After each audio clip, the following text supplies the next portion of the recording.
இங்க நிறைய பேர் வேலை இல்லாம இருக்கிறதுக்கான முக்கியமான காரணமே அவங்களுக்கு என்ன பிடிக்கும்னு அவங்களுக்கே தெரியாது. Welcome to the episode 1 of ask me anything. நம்ம நண்பர்கள் 2 பேர் எப்படி ஜாப் வாங்குறதுன்னு கேட்டிருந்தாங்க. உங்க ப்ராப்ளம்ஸையும் கீழே கமெண்ட்ஸ்லயோ இல்ல டிஎம்லயோ சொல்லுங்க, அதுக்கான பெட்டரான சொல்யூஷனை ஃபைண்ட் பண்ணலாம். ஃபர்ஸ்ட் நீ எந்த விஷயத்த பண்றப்போ ரொம்ப ஹாப்பியா அண்ட் பீஸ்ஃபுல்லா இருக்கன்றத பார்க்கணும். நெக்ஸ்ட் நீ எந்த விஷயத்த பண்றப்போ ரொம்ப இன்ட்ரெஸ்டடா அண்ட் ஃபோக்கஸ்டா ஒர்க் பண்றன்றதையும் பார்க்கணும்.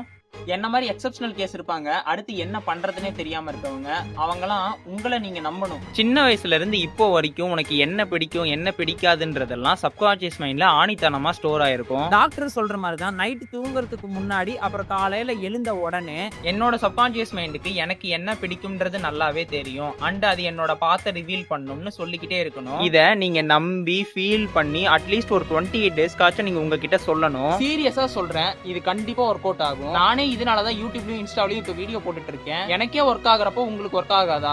இதெல்லாம் பண்ணா வேலை கிடைச்சிருமானா? இல்ல.